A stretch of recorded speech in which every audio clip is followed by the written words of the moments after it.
Magandang araw po sa inyo lahat.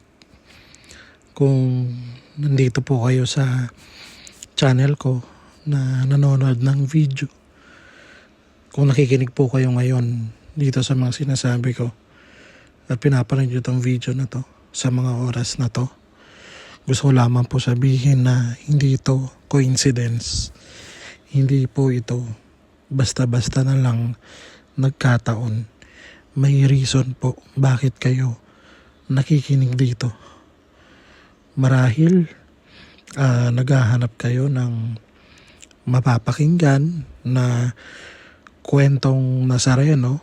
So tulad nga po ng title, no? Kwentong Nazareno. So baka naghahanap po kayo ng iba't ibang kwento tungkol sa mahal na Senyor, mahal na poong Jesus Nazareno. O pwede rin naman na siguro dahil curious ka lang, nakita mo sa newsfeed o nakita mo sa kung saan lang, o kaya may nag-share sa'yo, o kaya naman dahil sa tinatawag ka niya. Pwedeng ganun eh.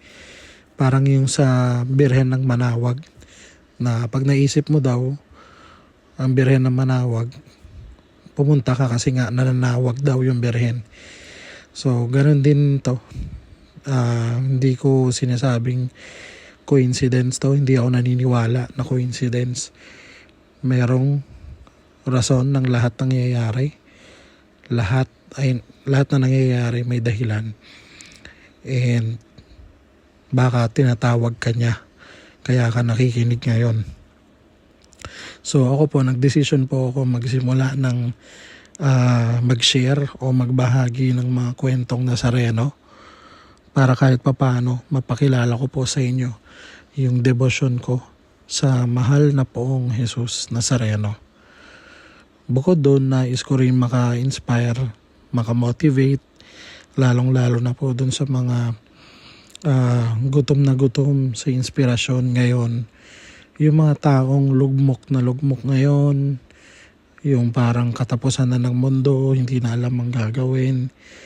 Gusto ko po sanang maging daan tong pag-share na to sa baka kasi sakaling ito na yung sign na hinihintay nila mula kay Lord. No? Ang video po na ito sa sentro lamang sa poong Jesus Nazareno. Kaya minrapat ko po na tanging boses ko lang yung maririnig nyo habang nagkukwento, at yung mga videos na ginagamit ko dito ay mga amateur na kuha ko lamang po tuwing pumupunta ako ng Quiapo pag namamanata. Mga video po ito na kinuhanan ko. So kapag dumadalaw po ako sa Basilica Menor at pambansang dambana ni Jesus Nazareno, o mas kilala po natin sa tawag na Quiapo Church. So sisimulan ko po yung kwento ko ngayon kasi marami po akong kwentong Nazareno, hinati-hati ko po.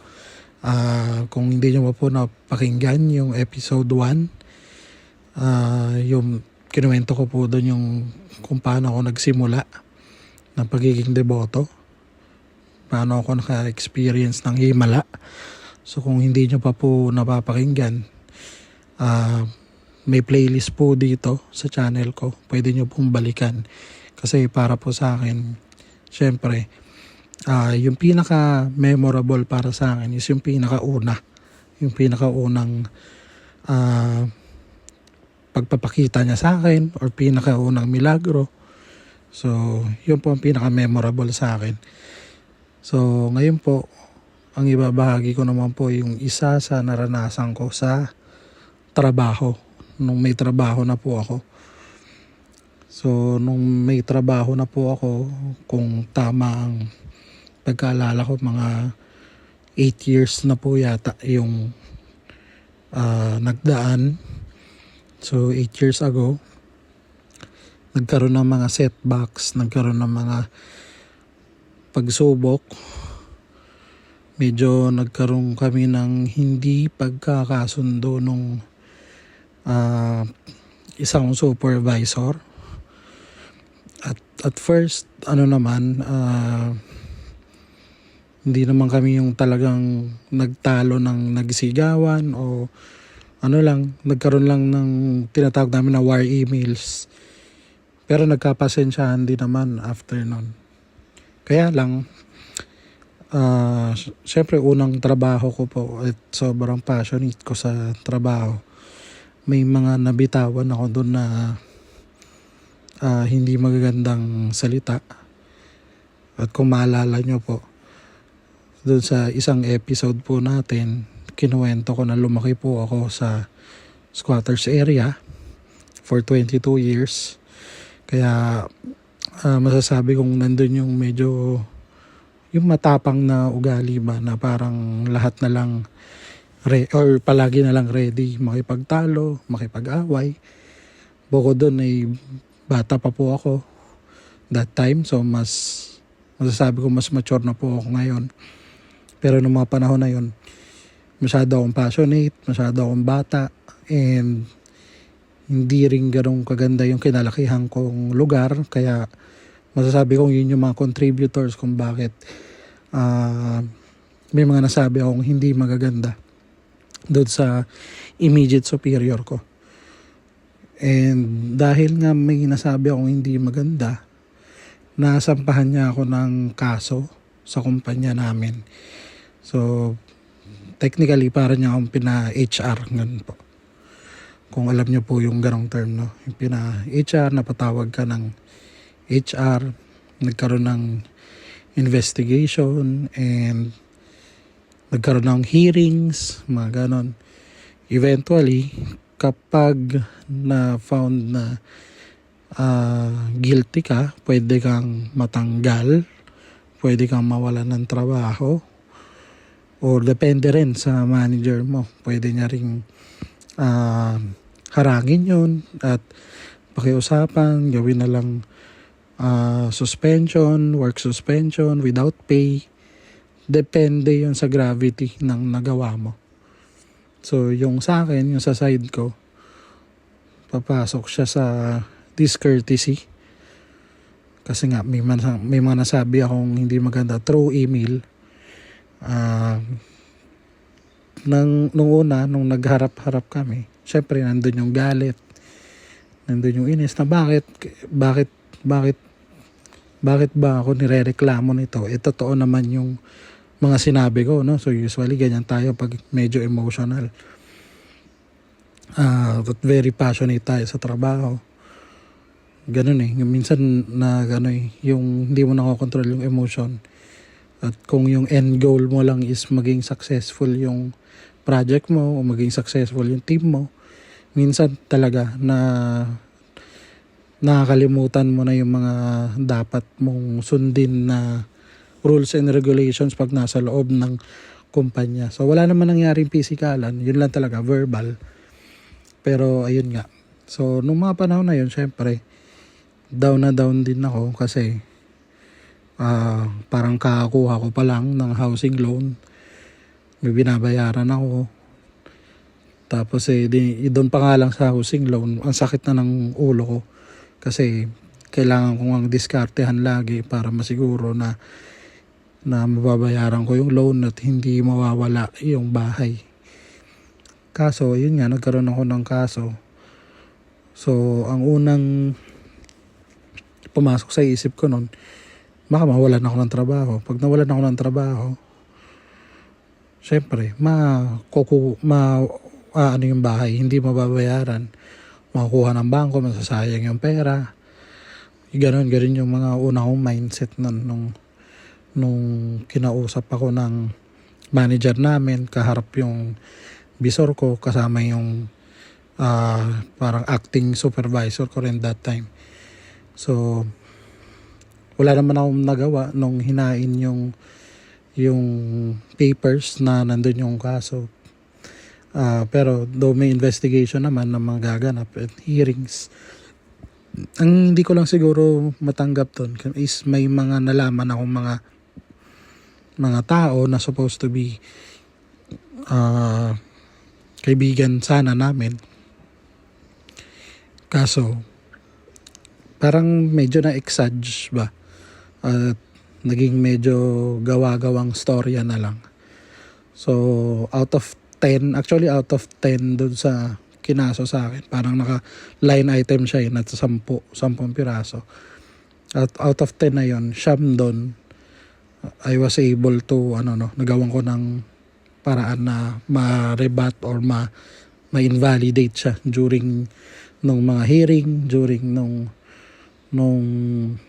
mga sessions kasamang HR. Pero ang pinaka hindi ko doon makakalimutan, meron kasing mga nag-volunteer na sumama, yung para bang tumayong parang counsel or parang ang lawyer pa, pero lang naman, co-employee, para lang to rebut na or to testify during hearing na hindi ko ginawa yan, ganito yung ginawa ko, or ginawa ko nga yan, pero ito yung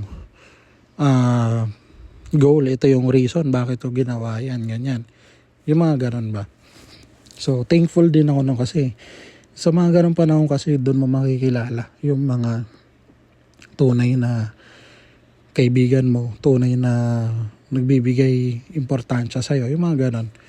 Naalala ko pa nga, yung sumama sa akin, pagkatapos ng hearing, sinabihan ko siya na mag-Jollibee kami, lilibre ko siya.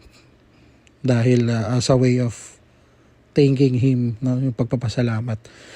Pero sinagot niya ako agad ng sabi niya, hindi siya humihingi ng bayad at parang pabiro niyang sinabi na Jollibee lang ba yung katapat ba?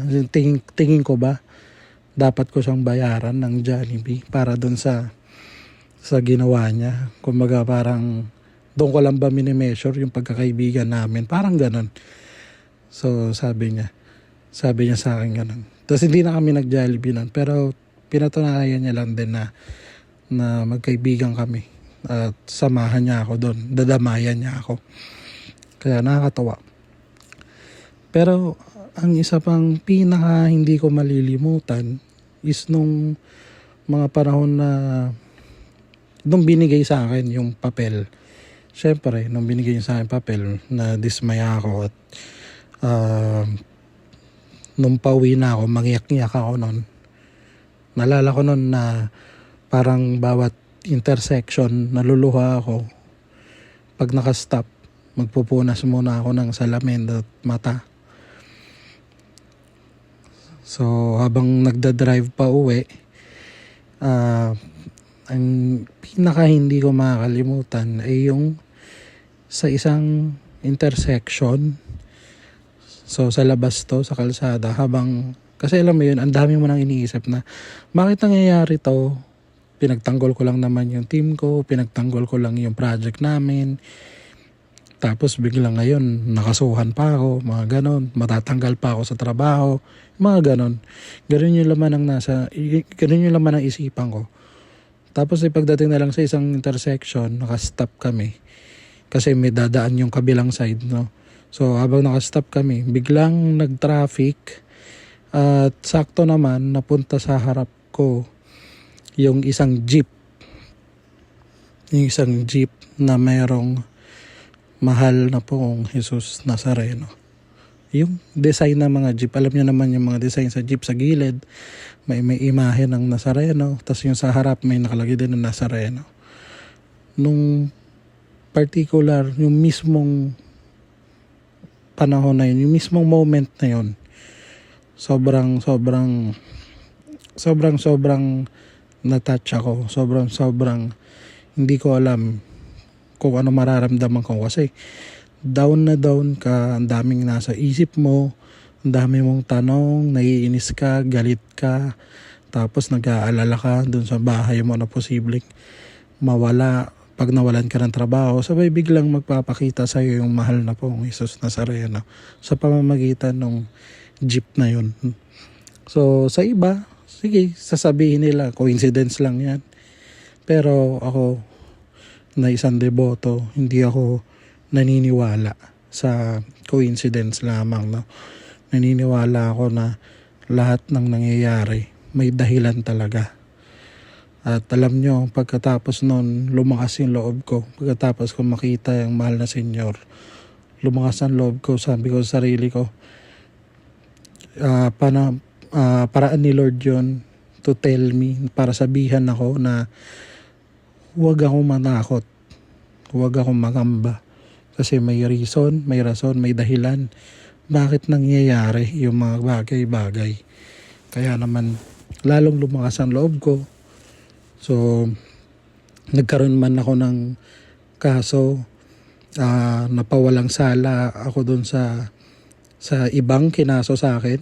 9 out of 10. Isa lang yung natira kasi totoo naman na verbally naging disrespectful ako. So discourtesy yun sa aking immediate superior. And mabait din yung manager ko. Supposed to be ang binibigay ng HR ay 10-day suspension. So parang 2 weeks without pay. Pero naging 5-day suspension lang siya. And nag-uusap din kami nung manager ko.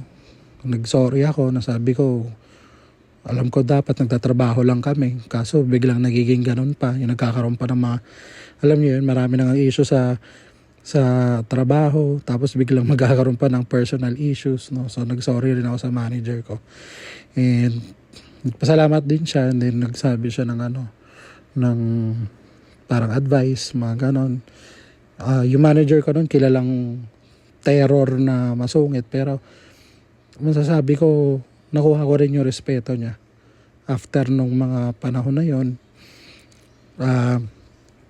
ngayon naman, hindi naman kami super close. Pero pag nakakausap niya ako, pag mini-message niya ako, may tinatanong siya, nakapagkwentuhan kami ng maayos. So, yun yung nakakatuwa doon. And alam nyo ba, yung nakabanggaan ko na bisor, yung nagpasuspend sa akin, yung nagreklamo, eventually nakuha ko rin yung respeto niya. Tapos ako mismo nung naging bisor ako, tapos siya manager naman, isa sa hindi ko makakalimutan, yung pareho kaming overtime nun. Tapos bigla na lang siya lumapit para lang kamayan ako. Sabi ko, bakit sir?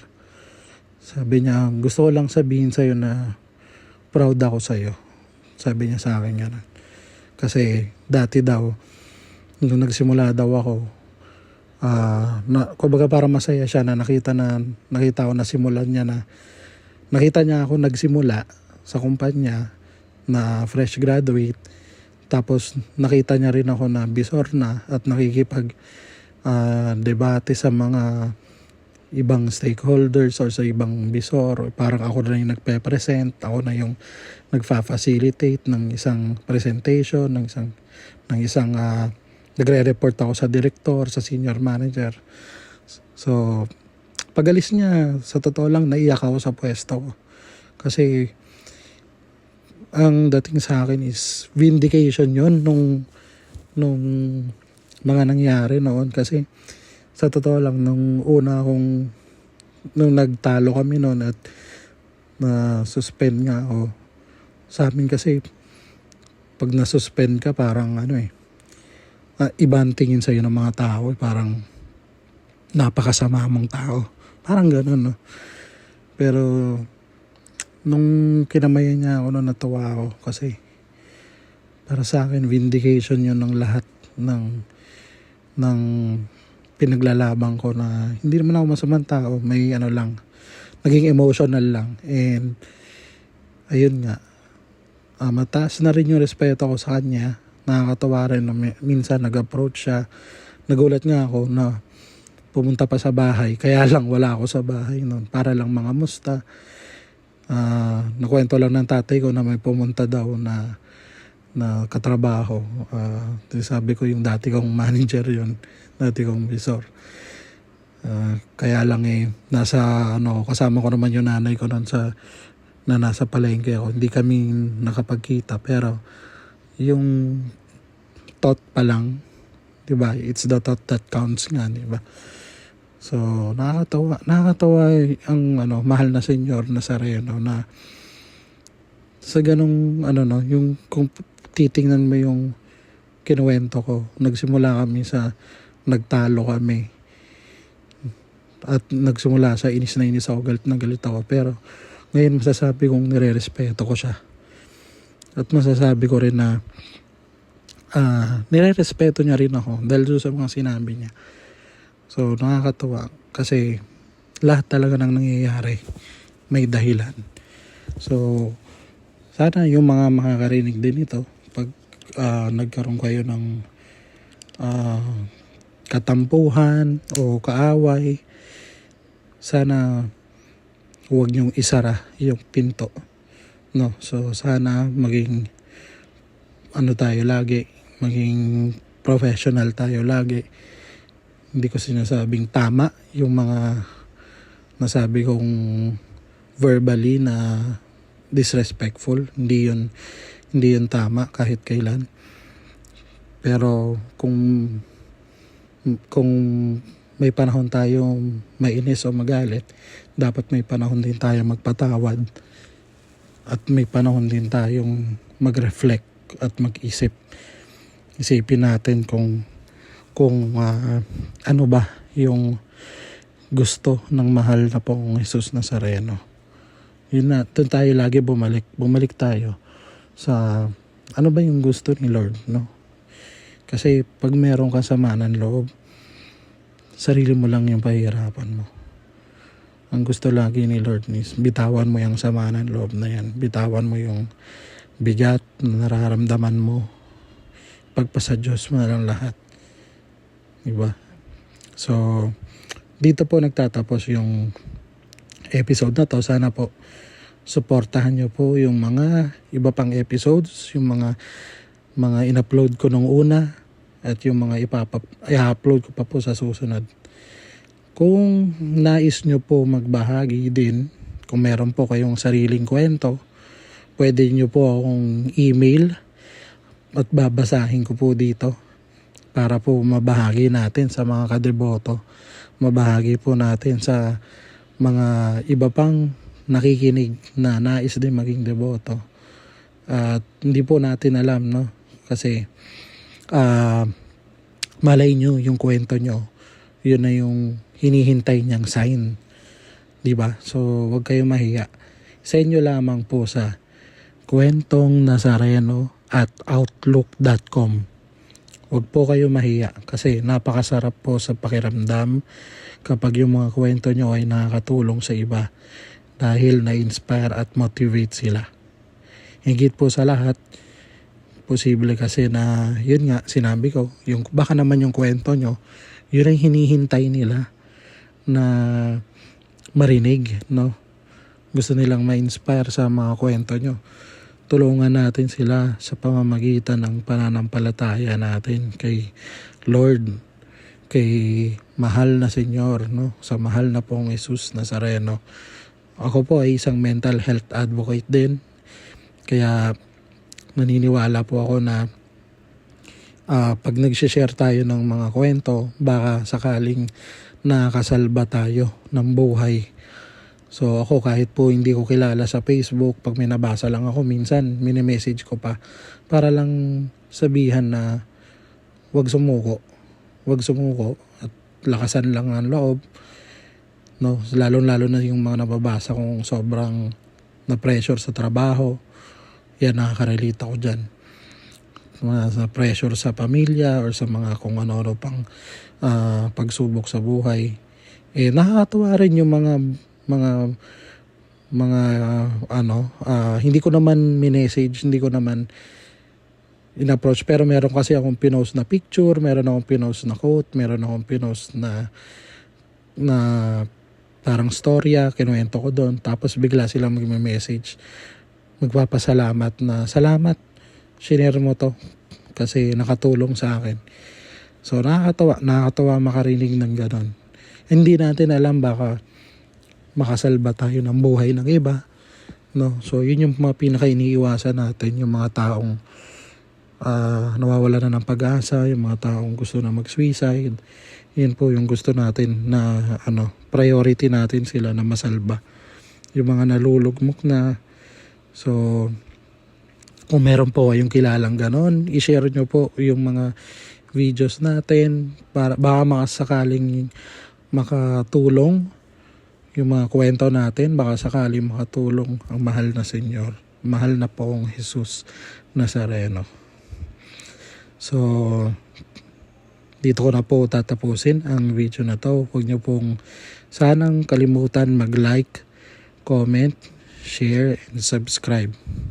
So, kung mayroon po kayo mga kilala na nalulugmok, nalulungkot, gusto nyong i-share tong video na to, yung kwento na to, kayo pong bahala.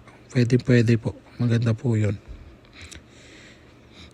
Mahal na Poong Jesus Nazareno, habang buhay akong magpapatotoo sa walang hanggang pag-ibig at pagpapala mo. Amen. Amen.